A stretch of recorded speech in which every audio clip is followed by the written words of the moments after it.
네, 뉴정치본색 시작하겠습니다. 저는 최경련 기자고요. 서용주 맥 정치사회연구소장 나와 계시고요. 정교한 스픽스 대표 그리고 김연아 시사평론가 나와 있습니다. 안녕하세요. 안녕하십니까. 안녕하세요. 예, 이 김진표 전 국회의장의 회고록이 좀 파장을 불러일으키고 있는데 이 부분이 있네요.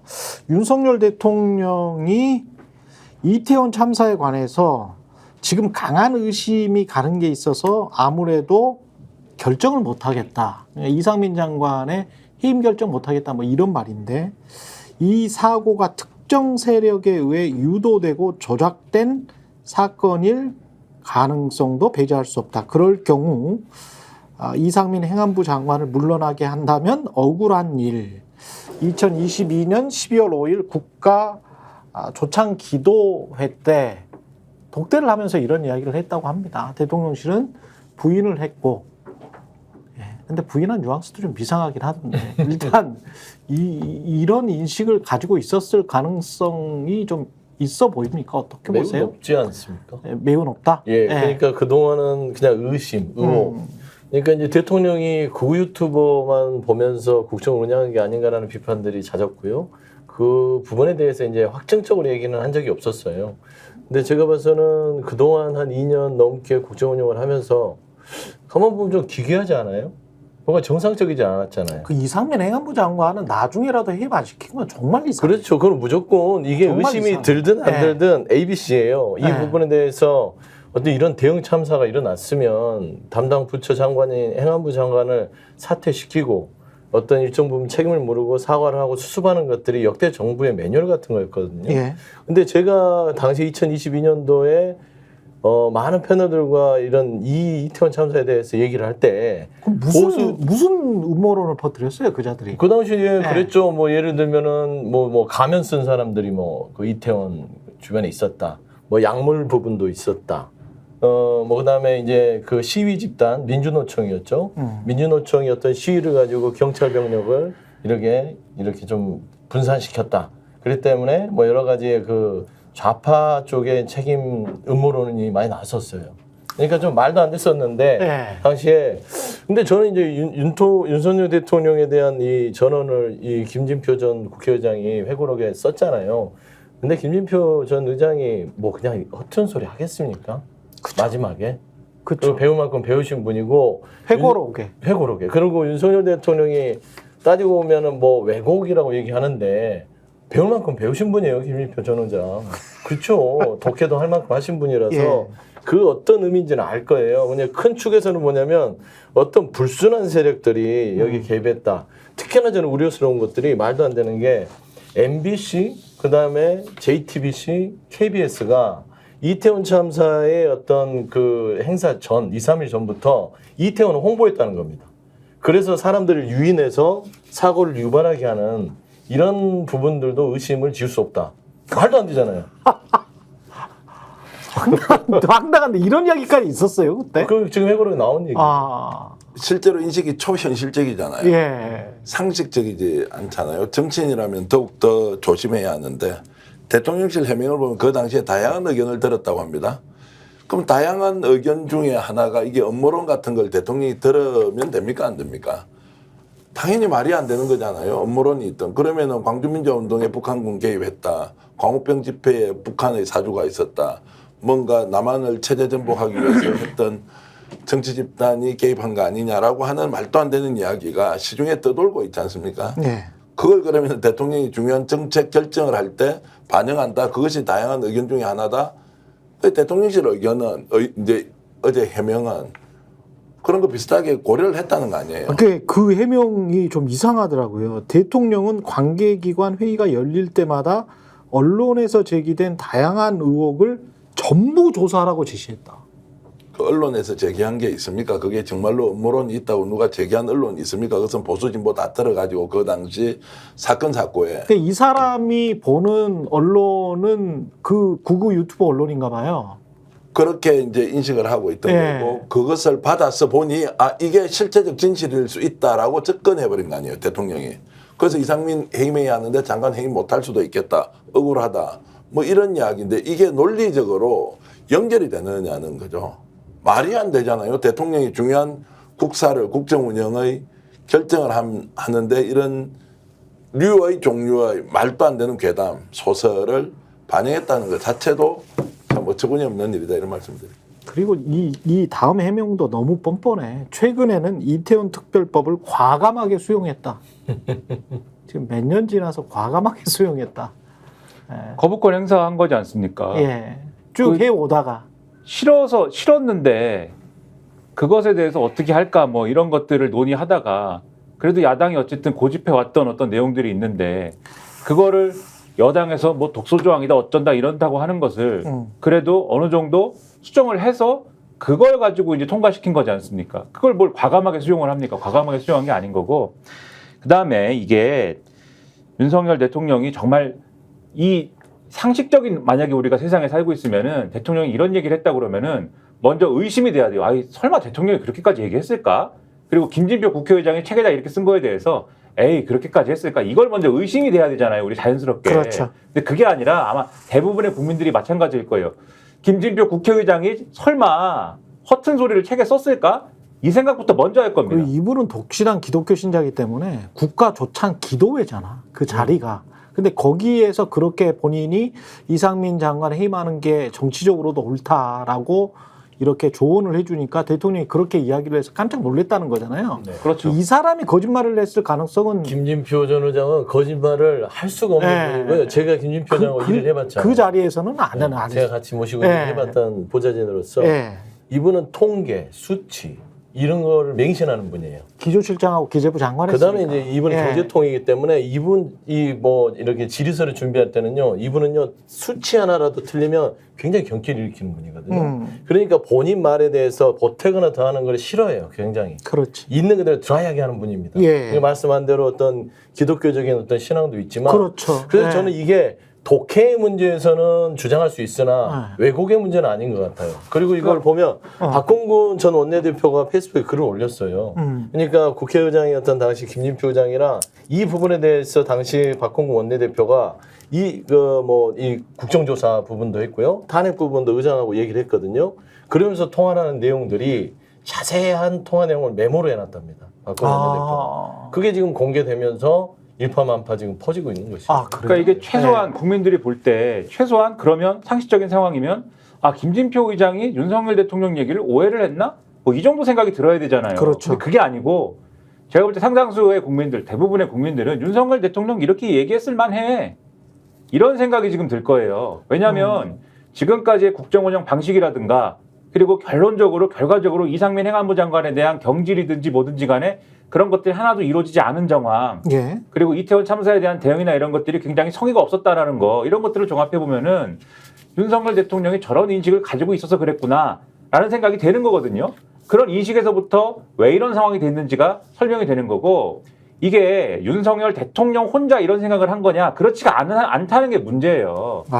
국민의힘에 이만희 의원이라는 분이 있었습니다. 그렇죠. 예. 그 사람 관료 출신인데 2022년 11월 달에 예. 국회 행안위에 나가가지고 현안 질의를 해요. 현안 질의를 하는데 현안 질의의 내용이 이 내용이었습니다. 무슨 내용이냐면은 이 당시에 이태원 참사 당시에 여기서 이 안타까운 참사 상황에서 금속노조 조합원이신 분이 2명이 돌아가셔요. 여기서.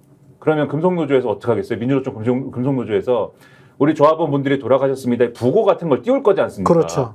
근데 또 이 당시에 그거 유튜브라든지 이런 데서 나온 음모론이 뭐냐면 각시탈 가면을 쓴 어떤 사람들이 와서 거기에 뭐 오일을 뿌리고 이렇게 해서 사람들을 미끄러지게 하여서 뭐 이렇게 사망사고를 일부러 일으켰다라고 하는 식의 전형적인 유튜브 뭐 사이버 레카 같은 사이버 레카식의 얘기죠. 그런 걸 막 무책임하게 막 생산하던 때가 있었어요. 그 얘기가 하나가 있었어요. 근데 요 두 개를 연결시켜서 이만희 의원이 이게 좌파의 음모다. 죽음을 활용하는 어떤 음모다. 그래서 봐라. 금속노조의 조합원이 사망을 해서 그거를 정치적으로 금속노조가 이용하고 있지 않느냐. 그리고 이런 또 음모론이 있지 않느냐. 그러면 국민의힘 국회의원이 그렇죠. 국회에서 한 얘기입니다. 국회에서 현안 질의에서 한 얘기예요. 국회에서 11월 달에 한 얘기예요. 그래서 금속노조의 어떤 사람들이 민주노총의 어떤 사람들이 가면을 쓰고 일부러 이런 사회 혼란을 일으킨 다음에 이런 사회 혼란 상황을 가지고 정부를 공격하려고 한 거 아니냐. 이런 얘기를 현안 질의를 막 해요. 근데 저는 이 당시에는 야 어떻게 저렇게 상식이 없는 사람이 있을 수가 있는가. 이분이 나중에 사무총장도 하거든요. 국민의힘에. 그렇죠. 어떻게 저렇게 황당한 생각을 하는 사람이 이분 TK 지역에 지역구가 있는 분인데 예. 어떻게 저렇게 황당한 생각을 하는 사람을 지역구에서 뽑아줄 수 있을까 여러 가지 생각을 했는데 알고 보니까 바로 요 11월 7일에 이 한 달 후인 12월 달에 윤석열 대통령이 똑같은 얘기를 김진표 의장한테 하고 있는 거예요 지금. 그러면은 이게 국민의힘에 있는 사람들이 괜히 이런 얘기를 하고 다니는 게 아니구나. 대통령이 이런 식으로 인식을 갖고 있으니까는 다른 데 나가서 이런 것도 얘기할 수 있다라고 생각했구나. 그러니까 누구 말을 믿겠습니까? 김진표 의장 말을 믿을까요? 윤석열 대통령의 말을 믿을까요? 이런 상황들을 종합해보면은 김진표 의장 말을 믿을 수밖에 없는 거 아니에요. 논리적으로 접근하면 말이 안 된다 이렇게 결론이 나지만 실제로 상황 인식이나 이 문제를 처리하는 과정을 되돌아보면요. 무능의 극치인 거예요. 객관적인 사실조차도 대통령이 판단을 못하는 판단을 거예요. 못하니까. 판단 자체를 못하니까 이런 문제가 생기죠. 그러고 나서 일종의 프로파간다, 정치적 선전할 때는 배후 세력이 있는 것처럼 하면 자기 지지층 결집하는 효과가 좀 있었겠죠. 거기에 오전에서 정치를 하는데 어떻게 정치가 정상적으로 되고 국민들이 원하는 방향으로 갈 수 있느냐.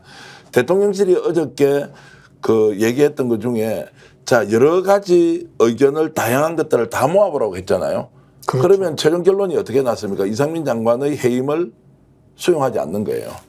그럼 대통령이 어떤 의견을 받아들인 거예요?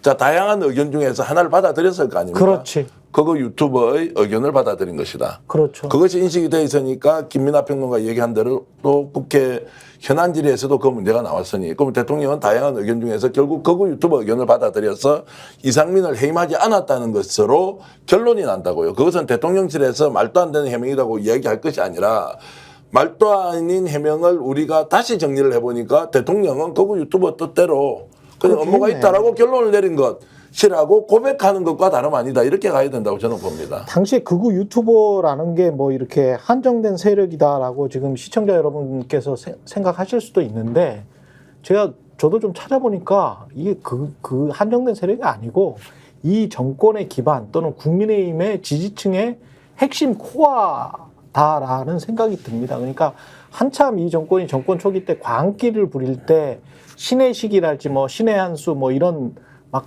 난리가 났었잖아요. 근데 관련해서 이제 찾아보니까 어디 그 집회에서 신혜식 씨가 그런 이야기를 했더라고요. 이 이태원 참사와 관련해서 촛불 집회가 주범이다라고. 촛불 세력이 주범이다라고 이야기를 했는데 그게 아까 그 좌파 세력하고 네. 같은 연장선상이네요. 네. 네. 당시에 보면은 그런 사람이 또 최고위원회 출마도 했어. 국민의힘 최고위원회. 그러니까 얼마나 국민의힘이 비합리적이고 비이성적이고 그런 집단, 그런 지지층이 많다라고 판단을 했으면 신혜식 같은 사람이 출마를 하냐는 거지. 진짜 정치판에. 예? 그리고 그게 자연스럽게 받아들여지고. 그러니까 그 국민의힘 지금도 마찬가지인 것 같은데 이 30%의 지지층이라는 사람들 중에서 저는 그런 생각하거든요. 민주당 개딸들 욕할 시간에 국민의힘 코어 지지층의 10% 20%가 어떤 집단들인지 그리고 그 사람들에 의해서 한국 국정이 어떻게 농락당하고 있는지를 좀 유심히 관찰해 볼 필요가 있겠다. 그때 기억하시잖아요. 네. 세월호 때 일베 무리들 그 유민영 씨가 단식하는 그 현장에 가서 통닭 먹고 그렇죠. 그런 사람들이 모인 데예요. 근데 그러니까 그런 사람들이 완전히 이렇게 아웃사이더에 있고 그럼 거의 뭐 비이성적이고 국민들한테 선택을 못 받는 사람들이라면 그냥 그러려니 하는데 이 정부 들어서 그런 사람들이 득세를 하는 게 보인다는 말이에요. 그 보니까 보수 유튜버들을 쭉 저도 서칭을 해보는데 이 뭐 신의 한수를 중심으로 해서 여러 보수 유튜버로서 활동하는 분들이요 기본 구독자가 40만에서 100만입니다. 거의 뭐 150만인가. 그러니까 다 나눠서 그렇게 확산이 돼 있고 그 무리 안에서 그 돈벌이를 해요. 그렇기 때문에 어떤 말이라도 던지고 더 자극적 말을 던져서 추동을 시키는 겁니다. 그러니까 그 뉴미디어의 세계는 알겠고 그게 비정상적이고 사회에 해악을 끼치는 건 알겠는데 대통령이 중요한 건 대통령이 그렇죠. 그냥 그 영역은 그대로 둬야 되는데 대통령이 왜 그거를 보면서 판단을 못하고 거기에 끌려다니냐 그게 제일 핵심인 것 같아요. 저는 김진표 전 국회의장께서 지금 말하는 이태원 참사를 대하는 대통령의 태도 전 너무 심각했어요. 159명의 국민들 생태 같은 우리 청춘들이 목숨을 잃었는데 이런 식의 사고를 가졌다면 대통령 자격이 있습니까? 이건 다른 것보다는요 그냥 자격의 문제예요. 자격 상실이다. 그리고 그동안 저는 보면 거부권을 왜 행사를 이상하게 뭐 이제 특검 최혜병 특검은 자기 수사니까 거부를 했다고 치고 김건희는 본인이 배우자니까 거부했다 치는데 이태원 특별법을 왜 거부하지라고 늘 저는 의문을 던졌어요. 네. 그랬는데 이 거부권을 행사했던 이유가 나타난 거잖아요. 이거는 이태원 참사의 본질인 159명 국민에 대한 죽음에 대해서 안타까운 일도 없는 겁니다. 본인이 책임은 없고 다 이게 어떤 음모와 세력에 있어서 나는 잘하고 있는데 이 사람들이 나를 어떻게든지 음해하기 위해서 나를 흐트러뜨린 것이다. 정말 비정한 게 아니라 이분은 잔인한 사람이다. 플러스 우둔하거나 저는 최근에 보면은 마음치료 얘기했잖아요. 국민 마음치료. 네.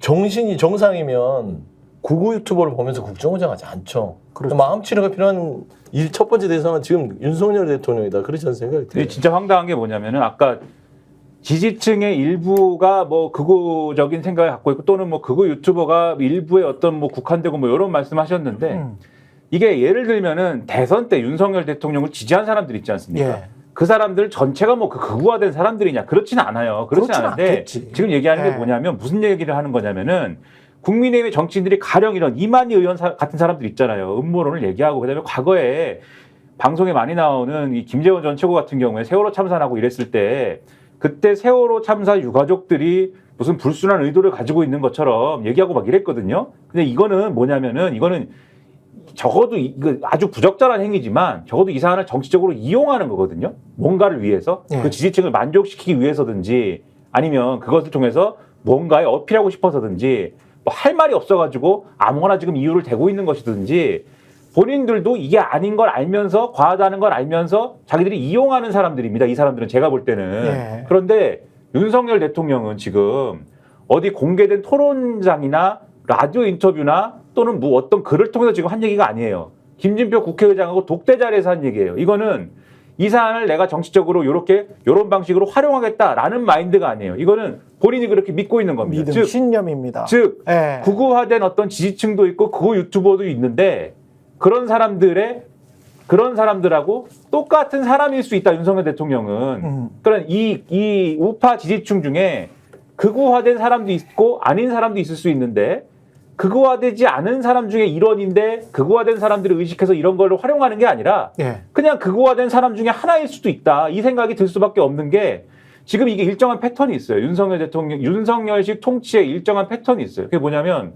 뭐를 하자고 합니다. 윤석열 대통령이 어떤 정책 하자고 하는데 잘 안 돼요. 그럼 잘 안 되는 거는 굉장히 여러 가지 이유가 있는 거 아닙니까? 세상사 복잡한데. 근데 여기에 대해서 그 잘 안 되는 이유를 찾고 보완을 하거나 또는 뭔가를 잘 해보자고 다시 한번 시도를 하거나 이런 게 아니라 안 되는 원인에 대해서 배우가 있다. 어떤 방해를 하는 뭔가 정치적인 목표가 있었던 것 같다. 그 배우는 누구인가? 배우를 찾아라. 공산주의인가? 북한인가? 이렇게 가요, 보통. 예를 들면은 하다못해 여당에 대한 태도도 그런 거 아닙니까? 선거가 잘 안 된다. 누구 탓인가? 뭐 한동훈 탓이냐? 이렇게 가는 거잖아요. 한동훈 전 위원장하고 왜 싸웠습니까? 김경률 비대위원 뭐 이거 공천 준다고 하고 김건희 여사 문제에 대해서 네. 국민 눈높이 얘기했더니 바로 한동훈이 지금 차기 대권 주자가 되려고 반란을 일으켰나? 이렇게 가는 거잖아요. 왜 배우가 있나? 불순한 의도가 있나? 이렇게 가는 거거든요. 이런 방식으로 통치를 해왔던 것이 아닌가 의심하고 있는데 그러니까 야당이 주장하는 좋은 의미의 어떤 정책이나 제안에 대해서도 이거 정치적 배우가 있나? 나를 무너뜨리려고 하나? 이런 의심 갖고 접근하니까 다 거부하고 대화도 안 하고 거부권 행사하고 이런 거 아니냐는 의심 갖고 있는데 그런가 봐 라고 생각하게 만드는 얘기가 바로 이 얘기 아니냐. 그렇게 생각이 돼요. 현상적으로 보면 대통령이 이제 태도가 저랬을 때 자격이 아예 없는 사람이다. 이제 이렇게 이제 우리가 설명할 수 있지 않습니까? 좀 더 깊이 들어가 보면 대통령이 저런 선택을 했을 때 이상민 장관 해임하지 않았을 때 자, 직감적으로 본능적으로 야, 이것은 정말로 배우가 있을 수 있다라고 진심으로 판단했을까? 아니면 그 선택을 함으로써 본인에게 정치적인 이익이 훨씬 더 있다. 지지 세력을 결집하고 오히려 음모론으로 몰고 가는 것이 궁지에 빠져 있는 상황을 모면할 수 있다. 저는 후자 쪽이 가깝다고 생각하죠. 지금 대통령이 선택하는 모든 대통령이? 것이 그냥 단순히 뭐 그렇게 머리가 좋은 것 같지는 않은데. 자, 그렇게 보지 예, 않습니까? 예. 근데 실제로 이 사람들이 생존하기 위한 최종 선택안을 보면 다 특정한 지지층의 결집이에요. 네. 그러려면 누군가 논리를 만들어야 하죠. 예. 확대 재생산해야 되지 않습니까? 어느 순간부터 이것은 신앙의 체계로 돌아와서 무조건 믿어버리고 그렇다고 합니다. 그래서 30%라는 지지층을 유지하고 있는데 이것이 정권을 계속 이어가는 데는 매우 효과적이라는 본능적 판단을 저는 한다고 봐요. 본능적 판단을 한다. 그렇죠. 예, 본능적 왜냐하면 판단은 그럴 수 확장을 있죠. 해서 예. 더 많은 국민들이 본인의 정치적 행위를 통해서 이익을 보는 것보다는 내 지지층을 결집을 계속시키면 손해날 일은 없다. 거기에서 정치적 이익뿐만이 아니라 물질적 이익도 훨씬 더 많이 생긴다. 라고 아주 천박한 수준에서 사고할 가능성이 높아요. 지금 하나하나 발표하는 거 4.26도 그렇고요. 그렇죠. 국가에서 발표하는 각종 행사 그리고 민생 투어 같은 데서 작은 게 아니에요. 수억 원씩 되는 거를 사무실도 없는 사람한테 그냥 줘요. 이놈들은 원래 그렇게 해먹는다고 다 인식하고 있으니까 그냥 해먹기도 쉬운 거예요. 이게 좀 더 확장적으로 보수 50%까지 지지를 하는 상황이다 그러면 절대 그렇게 못하거든요. 그러면 최초에 이 논리를 만드는 사람이 누구냐? 그자들이 누구냐? 저는 이들이 브레인으로 어느 공간에 자리 잡고 있다고 저는 보는 거죠.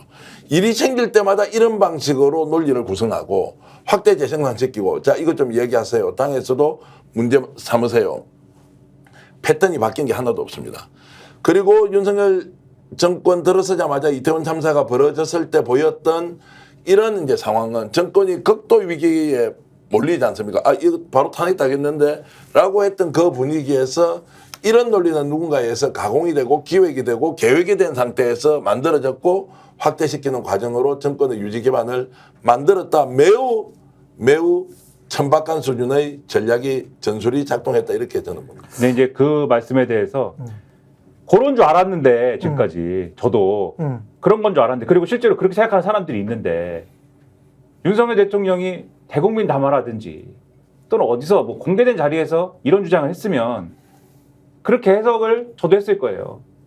근데 김진표 국회의장하고 독대 자리에서 이런 얘기를 하면 김진표 국회의장이 밖에 나가서 회고록을 쓸 것이다 이렇게 계산했을까? 요게 제가 의문이 있었던 거고 그래서 그렇다라고 하면은 김진표 국회의장하고 얘기할 때 이런 얘기를 했다 그러면은 이게 물론 요런 얘기를 가지고 이용하고 전략으로 만들어서 관철하겠다라고 하는 참모들도 있고 분명히 그런 세력들이 있고 요즘에는 또 그런 정치가 트렌드입니다. 일정 정도. 예. 이 우파에서는 전 세계적으로 그게 맞는데 그게 맞는 거에 플러스 윤석열 대통령은 그러한 전략적인 무슨 사고 이상의 어떤 맥락을 지금 갖고 있는 게 아니냐. 그것은 어떠한 종류의 편집증적인 어떠한 통치 방식 이걸 제가 저 심리학과를 3학년 2학기까지 했는데 제가 편집증이라고 하는 게 아니라 그러니까 그런 뭐 DSM의 의학적으로 무슨 그런 진단이 나온다는 게 아니라 평론적으로 얘기할 때 편집증적인 어떤 통치 방식에 의존하는 거. 그것은 왜냐하면 국정에 대한 철학이 없고 이해가 없고 그다음에 세상사에 대한 어떠한 그런 어떤 관심이 덜했기 때문에 지금까지의 검사 생활을 하면서 그래서 어떤 일이 생기면 자연히 그것에 어떤 불순한 동기라든가 배후가 있다고 바로 생각하게 돼가지고 국정에 진지하게 임하지 않는 이러한 스타일이 여기서 드러난 게 아닌가라고 생각하게 되었다라는 말씀을 드리면서 스픽스 대표님이 근데 오셔갖고 얘기를 하면 저는 부담스럽다. 아니. 그런 건 그게 아니고. 아니고 제가 이 기재에 깔려 있는 거를 검사들이 이야기하는 것 그리고 일부 정치 인사들이 이야기하는 걸로 같이 한번 기재에 깔려놓고 생각을 해보면 윤석열의 마음속에는 피하 구분이 확실하잖아요. 적이 있지 않습니까? 늘. 그리고 검사로서 피의자가 있고 그 사람이 피고인이 되고 나는 반드시 이거를 기소해가지고 재판에서 유죄를 따내야 되고 그러면 내가 이기는 거잖아요. 그래서 늘 게임이고 전쟁이고 전투를 벌이는데 항상 적이 상정이 돼 있는 상황인데 이 참사의 희생자들에까지도 피해자들에게까지도 공감을 하지 못하고 그 뒤에 어떤 배후 세력 적이 있는데 그 배후 세력 적이 촛불 세력이고 좌파고 어쩌면 민주당이고 어쩌면 뭐 노동단체고 시민단체고 이게 머릿속에 완전히 이제 박혀 있는 사람인 것 같아요. 근데 제가 이제 극우라고 하면 서구 사회에서 극우면 어떤 특정한 이념이 있지 않습니까? 뭐 반임이랄지 어떤 정책적인 어떤 지향점이 있거든요. 근데 한국 사회에서 극우는 그게 없어요. 그냥 비정상 또라이들이야. 그냥 비정상 또라이야. 그리고 나머지 자기와 반대되는 어떤 정상적인 생각을 하는 중도 보수나 이거를 유승민이랄지 이준석이랄지 과거 이준석 탄압당할 때랄지 이런 걸 생각해 보시면 바로 압니다. 이 국민의힘의 상당수의 합리적인 생각을 가지고 있는 그 지지층 플러스 민주당 뭐 진보당은 다 말할 것도 없고 그 나머지 한 7, 80%의 국민은 미친놈들이야. 그렇게 생각하는 구조를 가지고 있다는 거죠. 그래서 한국의 극우는 어떤 정책이나 이념적 지향성은 없고 그런 어떤 적대심과 혐오감만 가지고 있는 그것만 부채질하는 집단이거든요. 근데 대통령도 거의 비슷한 심리적 기저를 갖고 있지 않나 그런 생각이 들어요. 안 그러면 설명하지 못하는 일들이 많거든요. 그러니까 자격론으로 보면 뭐 지당한 말씀이고 자격이 없는 사람이 맞죠. 그리고 어떤 식으로 국민적 심판을 정말로 받아야 한다는 데는 이의가 없지만 그 이제 뿌리나 또는 진행되는 과정에서 나타난 여러 현상들의 출발 지점이 뭔지 이제 이런 걸 생각해 보면 초현실적인 인식을 하고 있는 독특한 캐릭터를 가진 소유자다.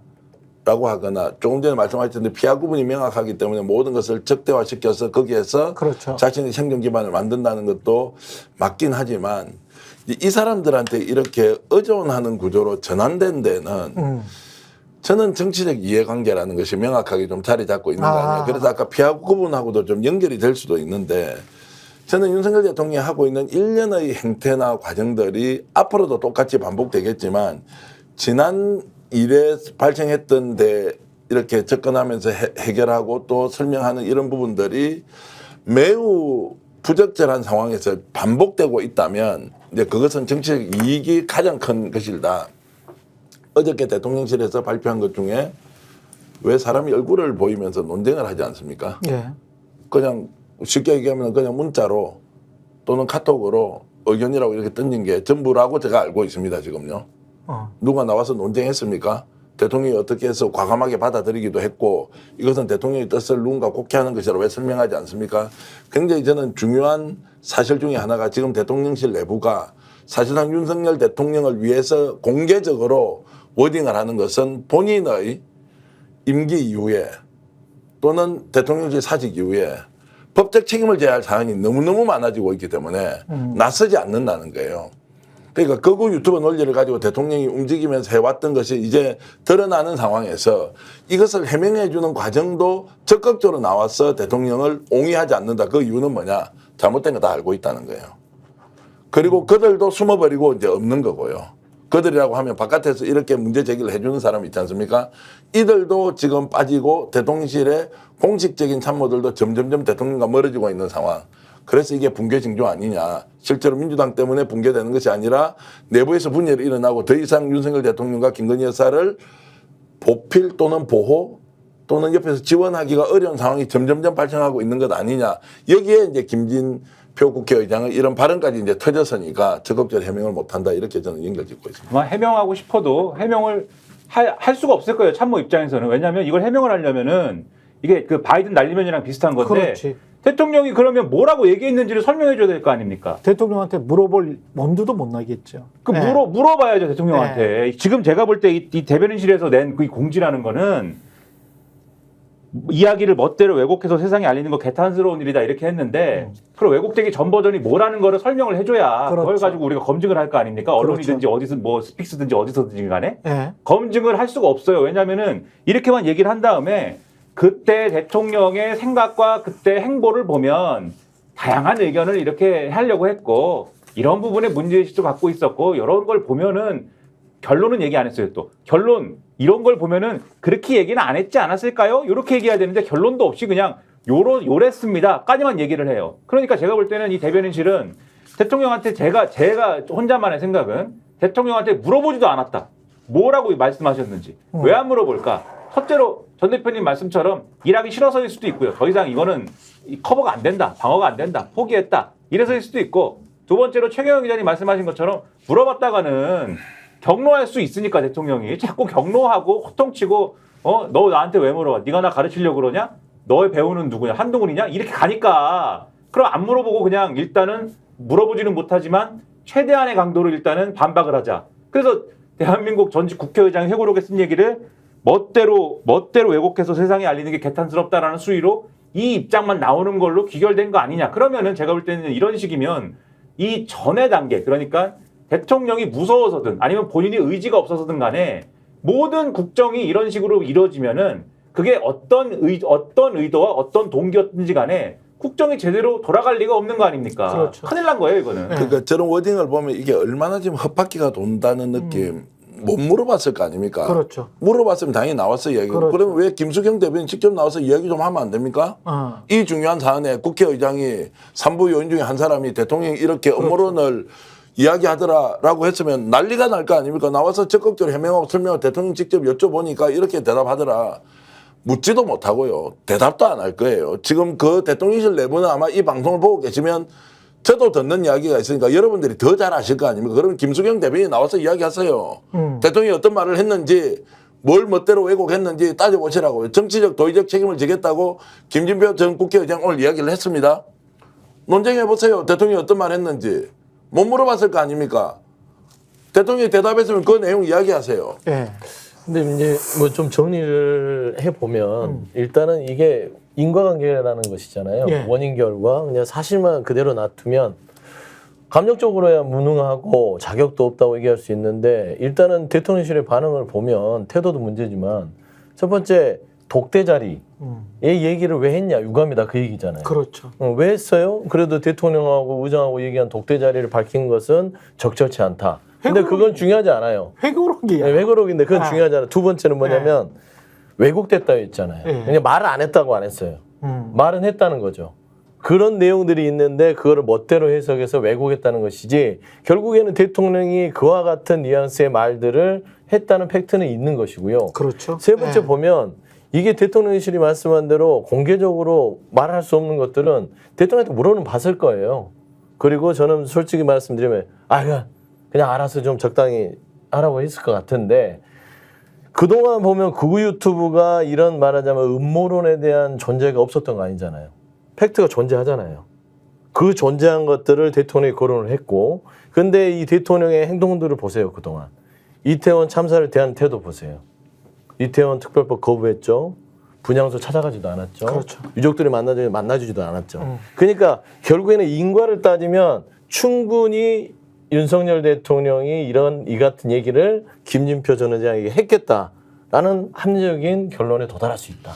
그러니까 말을 할 수가 없는 거죠. 제가 조금 뭐 반박은 아니고 반박하셔도 돼요. 아니 다른 의견 내면 대통령한테 안 물어봤을 것이다라고 저는 500원 결정합니다. 못 물어봅니다. 지금 분위기가 대통령한테 가서 이거 어떻나 저떻나 워낙 지금 대통령이 지금 상황이 심상치가 않고요. 김 여사와 관련된 부분에 대해 극도의 스트레스 상태에서 있기 때문에 이걸 지금 질문하기 어렵다에 저는 한 표 걸겠습니다. 정치 이야기를 잠깐 좀 더 해야 될 것 같습니다. 한동훈 이야기가 나왔기 때문에 한동훈 같은 경우는 이제 계속 이렇게 윤석열의 뭐랄까요 실정 그리고 지금까지의 과오나 실책들이 계속 나오는 상황에서 한동훈이 특검법이나 이런 것들을 계속 고를 세게 할 수 있습니까? 그리고 세게 하면 대표가 됩니까? 그게 가장 큰 어떻게 보면 국내 정치에서는 가장 큰 현안인 것 같아요. 저는 늘상 얘기하지만 한동훈은요 윤석열을 지우기 위해서 나온 게 아니라 윤석열 대통령을 보호하기 위해서 나온 거예요. 보호하기. 그러니까 특검 가지고 저희가 물론 이제 정치적으로 각을 세우고 있었죠. 한동훈은 윤석열을 저격하고 뒤통수 때리기 나왔다. 그래서 둘의 윤환 갈등이 뭐 고조될 것이다 하는데 지금 한동훈 이 후보의 이 발언들을 보면 다 윤석열 살리기에요 결정적일 때. 오늘도 그래요. 의장 관련해서는 이거 어떻게 생각하냐 음모론에 대해서 이태원 음모론 발언 그랬더니 청담동 술자리를 꺼내갖고 방어를 쳐요. 이제 그런 식입니다. 결국에 여기에 대해서 윤석열과 똑같네. 똑같아요. 그러니까 지금 특검 자체를 민주당이 절대 속아 넘어서는 안 되는 것은 한동훈은 시간 끌기를 하고 결국엔 특검법 피할 수 없어요. 결합조사도 지금 더 높아졌어요. 국민들이 통과시켜야 된다는 게. 청문회 끝나고. 그렇죠. 그렇기 때문에 한동훈 머리에서는 윤석열 대통령이나 그 옆에 있는 친윤들이 한심한 거지. 그런 식으로 대응하면은 말려 들어간다. 나처럼 해라. 라는 걸 던지면서 약간 싸우는 척하면서 표도 얻고 본인은 좀 굉장히 합리적이고 보수를 살리는 것처럼 장사하고 국민들한테도 마음 먹고 안에서도 챙길 건 챙기면서 윤석열 대통령이 살아야 자기도 살거든요. 공생관계예요. 윤석열이 죽어버리면 본인도 죽어요. 태생이 한동훈 후보라는 정치인은 윤석열이 잉태를 해서 낳았어요. 저는 그렇게 생각해요. 그렇기 때문에 저는 지금 현재 있어서의 한동훈 후보, 저는 결선 투표 없이 저는 갈 거라고 보는데. 결선 투표 없이 갈 것이다. 지금 현재 추이를 보면 그럴 거라고 보는데 한동훈은 결국에는 본인이 이제 미래 권력으로서 우뚝 서고 윤석열 대통령은 나중에 3년 채워서 조용히 고려장 할 생각으로 지금 하는 것 같아요. 한편이라는 것에 대해서는 조금 동의가 좀 어렵고요. 이 두 사람이 정치를 하는 이제 그 좀 방식이 비슷하다는 거는 개인의 결단에 의해서 정치를 이제 시작하지 않습니까? 두 사람이 공통적으로 갖고 있는 것은 내가 마음 먹으면 대통령도 될 수 있다라고 하는 우리가 잘 모르는 약간의 착각 이제 그런 이해가 하나가 있고요. 그런데 이제 차이도 있죠. 윤석열 대통령은 보수 정치 세력이 집단적으로 일종의 대안을 찾아서 만든 대통령 후보였고 한동훈 비대위원장은 지금 그냥 본인의 결심에 의해서 출마를 한 거예요. 근데 아까 말씀드렸듯이 두 사람 모두 본인이 결심하면 대통령은 개인기로 충분히 가능하다고 생각하는 그 착오 상태에 있다고 보는데 이미 저는 한동훈 비대위원장 윤석열 대통령과 인식은 비슷하지만 가는 길은 완전히 다르다. 지지를 못 받고 받고 있는 거 보수 세력의 지지 여부가 하나 있고 두 번째는 한동훈 비대위원장은 지금 윤석열 대통령 손을 잡으면 지는 성공할 수 없다고 명확하게 생각하는 것 같고 그 뿌리는 개인기로서 대통령이 될 수 있다고 생각하는 사람의 특징은 남의 도움이 필요 없습니다.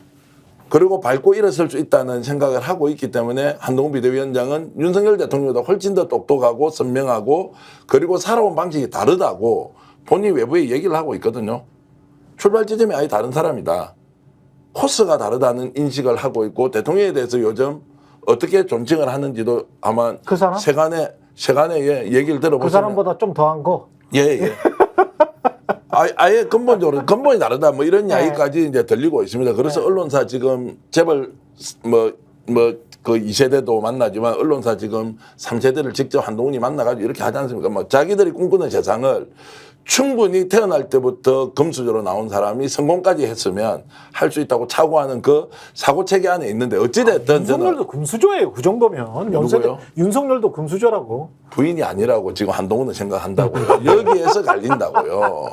아, 부인이 금수저가 아니다. 아니 그래서 이들이 인식하는 방식이 윤석열의 부인이 우리가 금수저가 그냥 시골에서 아니다. 농사 짓거나 아버지 직장 잘하고 커왔고 대학 나와서 사회생활 하는 사람은 다르다고요. 원판 자체가 금수저 위에서 태어난 나는 원래 압구정동이다. 그렇죠. 그 엘리트주의에 빠져 있는 사람들이 모 언론사 3세도 매우 심각해가지고요. 강남에서 술자리하고 이런 데 누군가 한번 가보니까 사고가 우리하고 완전히 다르다는 거예요. 언론사 사주의 3세인데도 사고방식이 완전히 다르다. 어쨌든 그런 부류에 한동훈이 이제 포함되어 있는데 무슨 말씀인지 알겠어요. 역시 대표셔갖고 대표들의 레벨에 대해서는 확실히 아십니다. 대표 레벨에서 이제 제가 그런데 지금 윤석열 대통령과 한동훈 비대위원장이 뭔가 이게 서로 내부에 소통을 하거나 또는 그냥 눈 감고 서로 지원해주는 이런 관계 아니고요. 이 사람은 대통령을 했고 나는 다음에 대통령 할 수 있다라고 큰 착각을 하면서 출발하고 있는 거죠. 돌아올 섬 다리를 이미 건넜고 그리고 그 내용을 어떤 식으로든 외부에 많이 알려놓은 상태에 지금 대구 경북 국회의원들도 만나는 사람들이요. 원희룡 중심으로 만나지 않아요. 한동훈 쪽으로 많이 가 있어요. 근데 오다는 어떻게 내려오느냐. 원희룡을 가라고 지금 오다가 내려오고 있단 말이에요. 아, 대구 경북 의원들도 한동훈 많이 만난다? 아니요. 그쪽도 만나고 이쪽도 만나는데 양다리를 걸치고 있다고요. 양다리 걸치고 되는 거는 있다. 한동훈이 되는데 오다는 계속 원희룡 쪽으로 오다가 내려온다고요. 이게 지금 뭔가 약속 대련이나 이런 방식으로 가고 있지 않다는 것인데 결국 중요한 것은 한동훈은 대통령으로서 성공할 가능성은 없지만 이번 당대표 선거에서는 윤석열을 확실히 밟고 일어선다고 각오하고 있고요. 이것은 아까 처음에 말씀드렸듯이 금수저로 출발해서 금수저로 살고 있는 사람의 특징이 마음 삐뚤어지고 감정 상하잖아요. 그때 어떻게 합니까? 정치적 이해 여부를 떠나가지고 저 사람은 반드시 밟고 끝내야 한다. 라는 인식으로 윤석열 대통령과 척을 지면서 뭔가 큰 사단을 일으킬 가능성이 저는 높다고 봅니다. 같이 못 갑니다. 약간 저는 의견이 다른데 그렇게 공격적이지는 않다. 지금까지 했을 때는. 왜냐하면 또 달리 봐야 되는 게 뭐냐면요. 한동훈은 지금 나오지 않았으면 밟힐 수도 있어요. 그래서 보호 본능도 있습니다. 자기 보호 본능도 있기 때문에 왜냐하면 지금 김건희한테 완전히 눈맞게 났잖아요. 그러면 이런 상황에서 한동훈이 나오지 않고 그냥 야인으로 지내면 검찰 캐비넷이 나옵니다. 네? 검찰 캐비넷이 나오기 때문에 한동훈 입장에서도 지난번에 뭐 경찰이 그냥 대충 무마해줬잖아요. 입건 안 시키고 딸 문제와 관련해서는 검찰에 송치 안 했잖아요. 그러니까 그거 말고도 다른 게 나올 수가 충분히 있는데 고발 사주 의혹만 빼고 그거는 윤석열 대통령과 직접적으로 연관이 돼 있기 때문에 그거는 안 하겠지만 이준석처럼 다른 걸로 칠 수가 있거든. 그러니까 그런 것들을 알고 있는 한동훈 입장에서는 자기를 보호하기 위해서라도 완전히 그 공중전을 해야 공개적으로 뭔가 정치인 활동을 하고 당대표가 돼야 그나마 부딪혔을 때 저게 나를 탄압한다. 이쪽으로 이제 몰고 갈 수가 있고 그러면서 힘을 받을 수가 있기 때문에 자기를 보호하기 위해서라도 어쩔 수 없이 지금 당대표가 나왔다. 저는 그렇게 판단을 하거든요. 그런 어쩔 수 없는 측면은 자기 보호적인 측면이기 때문에 그렇다면 너무 공세적으로는 나가지는 않을 것이다. 그러니까 너 죽고 나 죽자.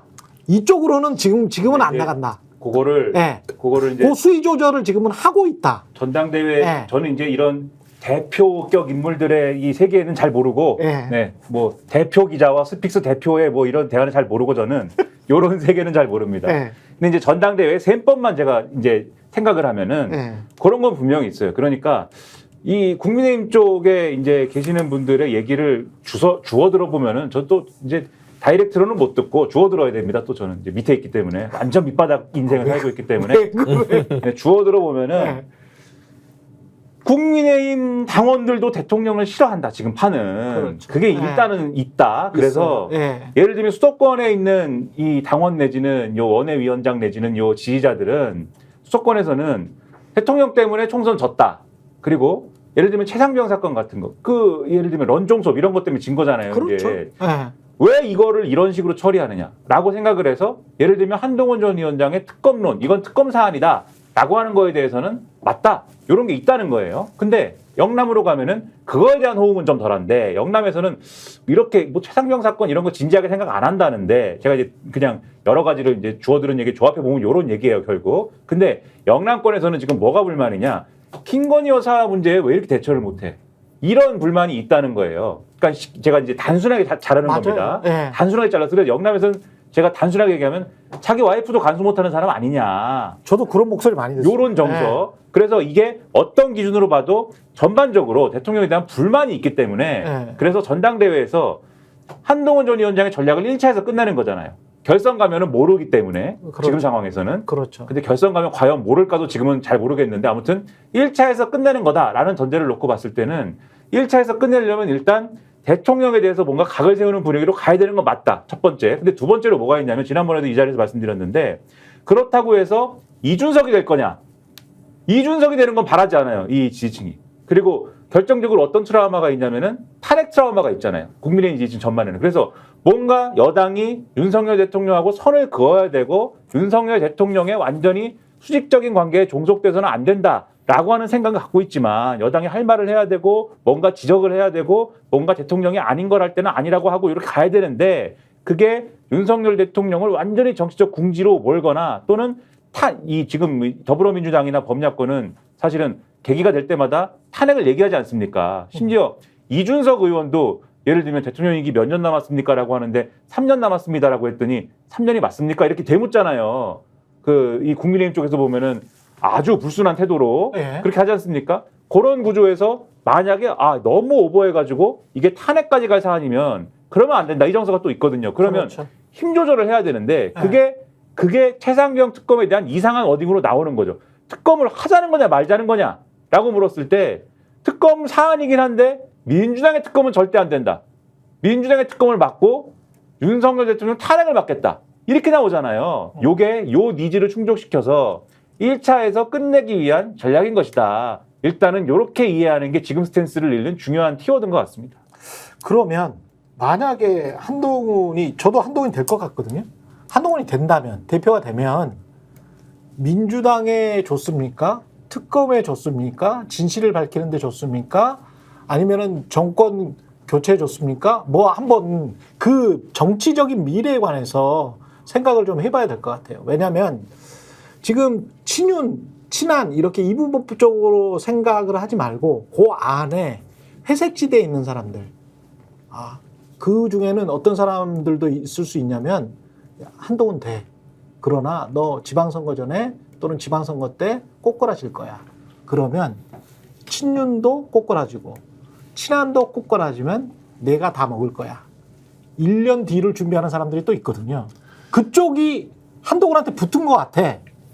제가 지금 듣기로는 그쪽이 한동훈한테 붙었으면 그러면 한동훈이 이기지. 한동훈이 이기는데 그게 한동훈한테 좋냐 또는 민주당한테 좋냐라고 생각을 해보면 한동훈한테는 안 좋을 것 같거든. 확실한 거는요. 그쪽이 붙은 거는. 예, 확실한 거는 윤석열 대통령이 이제 설 자리가 아예 없어질 거예요. 민주당에게 좋고 한동훈에게 좋고 한동훈을 지지한 또는 자기 잠룡들에게 좋다 이런 거 다 떠나서 윤석열 대통령이 일단 설 자리가 없을 거다. 자, 민주당은 한동훈하고 협상하지 않죠. 지금 이대로 가더라도 탄핵 국면으로 쭉 특검을 이어서 가지 않습니까? 그럼 한동훈은 따라가거나 따라가지 않거나 부분적으로 협상이라는 것은 그 가도에 어떤 정치적인 약간의 변경을 하는 것이지 그 길을 막을 수는 없단 말이에요. 그러면은 윤석열 대통령은 완전히 멀어지고 한동훈과 민주당이 주도하는 이 특검 국면이 굉장히 저는 계속 전진을 할 것이라고 일단 보고요. 대통령이 사실상 식물이 되겠죠. 국힘에 있는 108명의 국회의원 중에 친윤, 찐윤이 몇 명쯤 있습니까? 이번에 친한동훈도 보니까 이리저리 10명은 되겠더라고요. 그럼 찐윤은 몇 명이 있습니까, 지금? 대구, 경기나 부산, 경남에는요, 정말로 한두 사람 빼고는 친윤이 없어요. 원래 그분들은 생존 본능이 아주 출중한 사람들이 그렇죠. 이번에도 김건희 여사 때문에 엄격결에 다 살아났잖아요.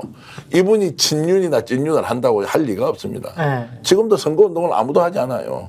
다 쳐다보고 있는 상황인데 결국 윤석열 대통령을 보위할 사람은 10명 전후 그거 끝이에요. 그럼 나머지 7, 80명의 국회의원들은 상황 보고 자기 정책 이익된 대로 가지.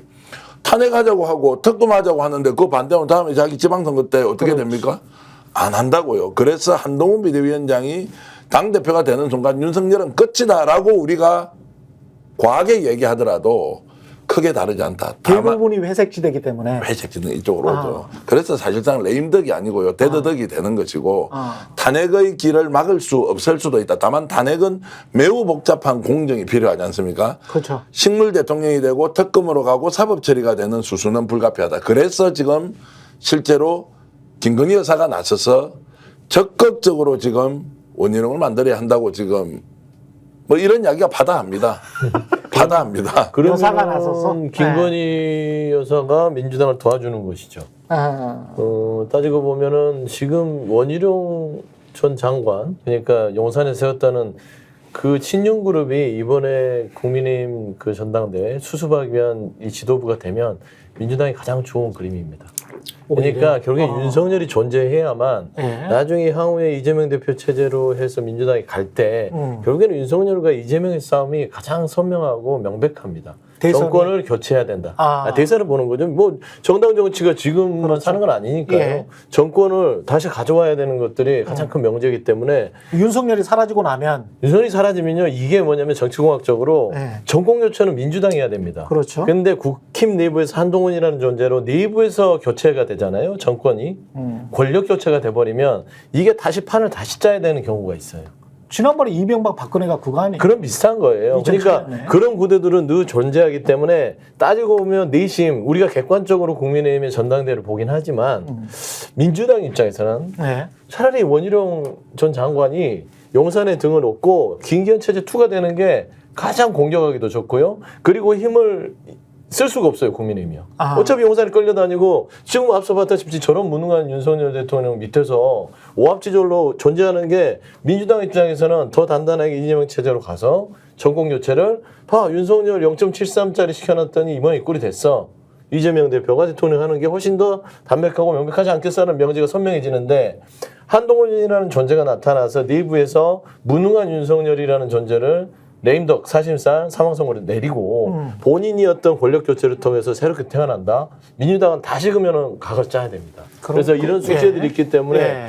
좀 예의심으로는 원희룡이 됐으면 좋겠는데 현실은 한동훈이 되는 상황이라서 좀 그런 부분에서 근데 전략적으로 질문 하나 드리면 국민들은 차라리 그러면 이런 것들을 종합적으로 고려해서 정치적 고려만 하는 거죠. 누가 되는 게 그나마 좀 나아요. 진짜 고관여층들은 이런 생각을 하고 있는 거거든요. 이해는 사실은. 충분히 됩니다. 이거는 이제 제가 정치공학적으로 민주당 입장에서 이제 이게 셈법을 하고 전략을 세워야 된다라는 그렇지. 이 의견인 것이고요. 네. 국민적 입장에서는 늘 새롭게 역동적으로 각 당에 상관없이 새로운 사람이 그 당을 활력을 가지고 개혁하고 혁신해서 국민의 삶에 조금이라도 도움되는 방향으로 가는 게 맞지요. 근데 이제 그 부분에서 평론가는 또 다양한 상상을 하지 않습니까? 국민의힘의 시각에서 보면은 누가 되든 각각의 다른 버전의 새드 엔딩이 있는 거예요, 사실. 제가 볼 때는. 그게 다른 버전의 새드 엔딩이 있어요? 그렇죠. 네. 원희룡 대표가 탄생하면 지금 말씀하신 대로 그것은 새드 엔딩 아닙니까? 예. 슬픈 엔딩이잖아요. 네. 지금 민주당이 좋다고 하니까. 그렇죠. 지금 민주당은 좋은 카드, 이 김건희 여사 원희룡 전 장관이 민주당을 도와주는 거다라고 얘기할 정도로 그런 반응이 나온다라고 하면은 국민의 입장에서 새드 엔딩 아닙니까? 그렇죠. 근데 그렇다고 한동훈 대표가 탄생했다. 한동훈. 그러면 이게 가령 분열이잖아, 일단. 뭐라고요? 분열인데 네. 분열이 이게 뭔가 좋은 약이 돼가지고 네. 보수 정치에 좋은 결과를 가져와서 민주당이 긴장을 하고 서로 뭔가 혁신 경쟁을 하면서 이렇게 겨루려면은 살아있는 권력이 그 상태를 인정을 해야 돼요. 지난번에 이 이명박 정권 때 이명박 박근혜가 얼마나 싸웠습니까? 박근혜 직함이 전 대표인데 박근혜 전 대표가 대정지 수정안이라든가 이런 거 가지고 계속 이제 이 공천 문제라든가 그런 이 정책 이슈를 가지고 계속 이제 반대를 표하고 이명박 대통령과 친이계들은 그걸로 계속 싸우고 요거 싸움을 했는데 중간에 근데 거의 끝에 와서는 어떻게 했느냐 신사협정 맺었잖아요. 이명박 대통령은 공정한 대선 관리, 공정한 대선 경선 관리를 하고 박근혜 전 대통령은 갈등의 수위 조정하는 요 정도로 타협을 한 거지 않습니까? 그렇죠. 그리고 자연스럽게 권력의 주가 박근혜로 넘어간 거잖아요. 그러면서 정권 재창출이 된 거야. 그래서 정권 재수술이 된 거거든요. 네. 근데 이렇게 자연스럽게 가면 제가 볼 때는 조기에 이렇게 가면은 지금 말씀하신 대로 민주당이 상당히 긴장해야 되고 거기에 대응해야 되는 어떤 태세를 바로잡아야 되는데 이게 얘기가 자칫 이상하게 가면은 윤석열 대통령이 이럴 준비가 돼 있느냐 그러면. 그쵸? 그거를 한번 따져봐야 되는데. 윤석열 대통령한테 물어보지 말고 김건희 여사한테 물어보세요. 그거는 김건희 여사도 준비를 해야 되기 때문에 마음의 준비, 마음에 대한 투자를 해야 돼요. 그러니까 윤석열 대통령이 준비가 되려면 당연히 이제 여사님이 준비가 먼저 돼야 되겠죠. 그렇죠, 근데 그렇죠. 어쨌든 윤석열 대통령이 그 상황을 용인할 준비나 이런 정치적 경륜이나 그런 것들을 할 수 있는 어떤 조건에 있느냐.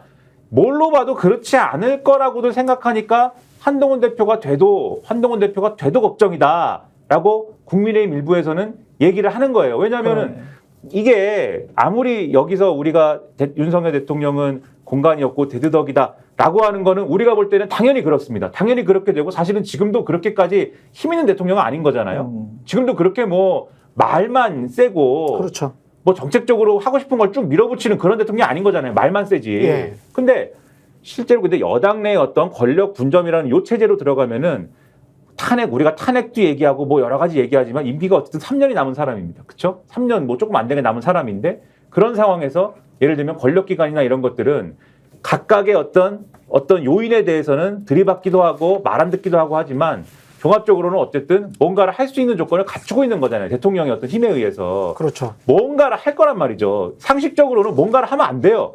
근데 상식적이지 않지 않습니까? 지금까지 통치 방식이. 끝까지 뭔가를 한다. 그러면 한동훈의 국민의힘하고 이상한 걸 가지고 충돌을 하고 그 충돌이 자칫 잘못하면은 과거에 이준석 추출 시즌2처럼 가면서 이거 가지고 예를 들면은 이거 가지고 1년 뭐 끌 수도 있는 거잖아요. 물론 그 끝에 그거를 한동훈 전 위원장이 막 이겨내고 막 어떻게 해서 엄청난 대권 주자로 거듭난다. 그러면 이게 엄청나게 또 민주당 위협이 되는 거지만 그 정도 자본은 또 없어. 한동훈. 그게 안 되면 그런 정치적 자본이 없어. 정리할게요. 그래서 그게 안 되면 상당히 이게 분열적인 상황에서 수습이 안 되는 국면으로 빠져들어가고 여권에 뭐 예를 들면 정계 개편이나 이런 쪽으로 흘러갈 수도 있는 얘기가 될 수도 있다. 그거는 뭐 이제 뭐 여러 가지 또 시각들이 있으니까. 근데 이제 국민의힘 자체는 분열하기에는 윤석열의 이 임기가 3년이에요. 그렇죠. 3년이라는 시간이 있고 분화는 할 수 있죠. 그러니까 정치적인 권력의 분화는 이루어질 수 있는 것 같고 한동훈이라는 캐릭터를 우리가 잘 생각해 봐야 돼요. 이 양반이 술도 안 먹어요. 그리고 검찰 시절에 유명한 스핀 닥터입니다. 예. 여론조성에 능하고 공작에 능하죠. 고발 사주도 끼어 있었으니까요. 그러니까 이런 여러 가지로 봤을 때는 윤석열의 이 스타일은 그냥 무대뽀예요. 예. 그냥 뭐 주변 신경 안 쓰고 내가 하면 밀어붙이는 거고. 일을 저질러요. 예, 그럴싸하게 예. 볼 생각도 없어요. 그냥 뭐 누가 욕을 하든 말든 1%나 지지하든 말든 난 내가 하고 싶은 대로 하는 것이고 이게 바로 국민이 바라는 것이야 라고 우기면서 간다면 한동훈 스타일은 그럴싸하게 보일 수 있는 그런 굉장히 그 고도의 치밀한 꼼수를 잘 쓰는 사람이에요. 예. 그러면 결국에는 한동훈 체제가 와서 윤석열을 살려준다는 제가 보는 것은 한동훈이 와서 국민들한테는 그럴싸하게 보일 수가 있어요. 윤석열 대통령과의 용산과의 수평적 관계를 그럴싸하게 보면서 또 지킬 때는 최혜병 특검도 그럴싸하게 대법원 3자 추천으로 해서 무죄에 이를 수 있는 특검 구성을 해놓고 김건희라는 그 특정 인물에 대한 특검도 뭔가 협의를 할 것처럼 던질 거란 말입니다, 대표. 근데 시간 또 끌 거예요. 저는 그런 부분에 민주당이 그러자면 좀 더 어려운 상황에 처할 수 있다. 차라리 단순 무식한 윤석열을 이렇게 대하는 것보다는 한동훈은 그런 꼼수를 부릴 수 있기 때문에 저는 분열보다는 분화에 가까운 새로운 어떤 국민의힘의 권력의 재개편까지만 저는 이루어질 것 같아요. 그 분란이라고도 할 수도 있고 역동성이라고도 할 수 있는데 한동훈 비대위원장이 당대표가 되는 순간 국민의힘은 내분에 휩싸일 것이다. 예. 윤석열 대통령과 김건희 특검 문제에 대해서 방향을 잡지 못할 거고 거기에서 상당히 이제 갈등이 있을 거라고 보는데 예측 불허의 상황은 한동훈 비대위원장이 당대표가 됐을 때 오는 것이지 원희룡 장관이 당대표가 되는 순간 이 상황이 3년 동안 계속 갈 가능성이 높다. 끊임없이 반복되는 것. 이랬을 때 민주당 쪽에서 무엇이 좋으냐, 누가 좋으냐가 아니라 국민의힘 지지자들이 이제 바라봤을 때 그럼 3년 동안 이 상태로 가지 않습니까? 지방선거 있습니까? 없습니까? 아예 참패할 거 아니에요. 대선 절대 정권 못 잡을 거 아니에요. 이것이 맞느냐? 그래서 윤석열을 보호하기 위해서 원희룡을 선택할까? 야, 이거는 보수 재정권 재창출되지 않아. 정권 창출되지 않아. 이거 감수하고도 이번에 윤석열 계속 밀어야 돼. 정권 창출하려면 그나마 불확실성이 있지만 한동훈을 미는 게 더 좋겠나? 라는 고도의 정치적 판단을 저는 당원들이 할 거라고 봐요. 그렇겠죠. 예. 자, 그러면 지금 흐름으로 보면 누구도 선택하지 않는다는 이 TK 쪽의 흐름. PK도 비슷하다 그러거든요. 예. 자, 23일 날 선거를 해야 돼요. 지금도 관망을 하고 있어요. 보통은 우리가 게임이 어떻습니까? 선거 시작할 때 판세가 정해지면 이것이 쭉 그냥 밀고 가죠. 하지 않습니까? 예. 그 판세가 흔들리려면 내부에서 역동성이 굉장히 있어야 돼요. 야, 누구 찍지? 어떻게 되지? 그럼 바람이 막 나경원 바람, 원희룡 바람, 한동훈 바람은 막 꺾였다 이런 게 소식이 들려야 되는데 조용해요. 대세론이 그대로 갈 가능성이 높지 않습니까? 자, 이건 뭐냐? 윤석열 대통령을 지지해서 김건희 여사와 함께 손잡고 가는 것이 정권 창출에는 도움이 안 된다는 것을 막연하게 생각하고 있는 거예요. 그러니까 윤을 어떤 식으로든 또는 김건희 여사와 떨어뜨려 놓더라도 이번 총선에서는 한동훈이 될 수밖에 없는 상황 그냥 받아들여야 되는 거 아니냐라는 저는 분위기가 생기고 있다고 봅니다. 그러니까 이 영남권 분위기는 이렇게 종합을 해보면 낮, 윤, 밤, 한 이렇게 되는 것 같아요. 낮에는 막 이렇게 뭐 그러네. 윤석열 예. 대통령이 뭐 예. 이렇게 막 얘기하고 밤에는 또 한동훈 측 인사들 만나가지고 또 뭐 그렇지 뭐 이렇게 하고 예. 반망하고 있는 건데 그래서 결선을 무조건 가야 되는 거예요. 지금 이제 윤석열 친윤 쪽 윤석열 대통령과 친윤 중에서도 윤석열 대통령과 가까운 쪽은 친윤도 제가 볼 때는 이 결선을 핑계로 친윤은 오더가 떨어지면 원희룡으로 가야 된다라는 오더가 떨어지면 막 아닌데요라고 할 명분은 없잖아요. 네. 근데 결선이 있으니까 이기는 쪽을 또 밀어줘야 되지 않겠습니까? 나경원도 있는데 이러면서 좀 관망하는 것 같거든요. 그런 핑계로. 그러니까 안 움직여요 아무도. 그렇기 때문에 결선만은 가야 된다. 이렇게 지금 나오는 것 같은데 말씀드렸듯이 분위기는 쉽지 않다 그것도. 국민의힘이 주춤주춤 거리는 사이에 육군 12사단 훈련병 사망 사건 같은 경우에 이것도 명확하게 이제 최혜병 특검이라고 이야기할 필요 없이 윤석열 특검 또는 김건희 남편 특검이라고 저는 이름 붙이고 있는데요. 윤석열 특검이나 김건희 남편 특검이 확실한 근거를 갖게 된 뭐 안타까운 사건이죠. 육군 12사단 훈련병 사망 사건의 처리 과정, 수사단장 권한으로 경찰에 이첩했다. 박정훈 대령이 한 거하고 똑같다. 혐의자와 혐의 내용도 적시했다. 박정훈 대령이 한 것과 똑같다. 결과는 윗선에 사단장에게 사후 보고했다. 박정훈 대령이 한 것보다 더 과감하게 했다. 원래 이렇게 법에 정해졌어요. 원래 이렇게 하라고 돼 있는데 이렇게 그때 인사 보고 때문에 어쩔 수 없이 이제 같이 가서 보고를 해서 네네. 장관 사인 받은 거잖아요. 그 그렇습니다. 인사 보고는 임성근 사단장을 해임하는 인사 보고였거든, 사실은. 그러니까 요 육군 12사단 훈련병 사망 사건을 처리하는 전 과정이 군에서의 합법이었으면 박정훈 대령도 당연히 합법이었다. 이거에 대해서 예. 이 기사에 보면은 이렇게 처리했지 않습니까? 예. 이 지금 12사단 사망 사고에 대해서 그렇죠. 이렇게 처리한 거에 대해서 국방부 관계자가 예. 국방부 관계자지 않습니까? 그렇죠.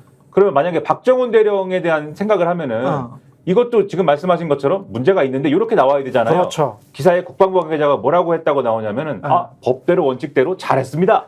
이렇게 얘기를 했다는 거예요. 그럼 그렇지. 뭡니까 이게 그러면 도대체? 왜 박정훈 대령만 그러면 똑같이 했는데 왜 이렇게 국방부의 원수가 되고 왜 난리가 났습니까 이게? 그렇죠.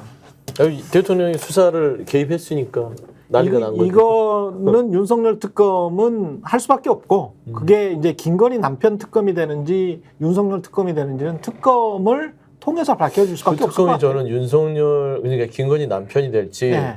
윤석열 대통령의 배우자가 될지도 모르겠어요. 그렇죠. 네. 예. 아니면 둘 다 받아야 될지. 예. 그러니까 특검을 발의할 때 대통령 현직에 있을 때는 이제 형사소추가 안 되잖아요. 그래서 윤석열 특검으로 가서는 안 되겠죠. 그러면은 김건희 여사 의혹과 관련된 특검으로 가서 네. 이분을 조사해야 되겠죠.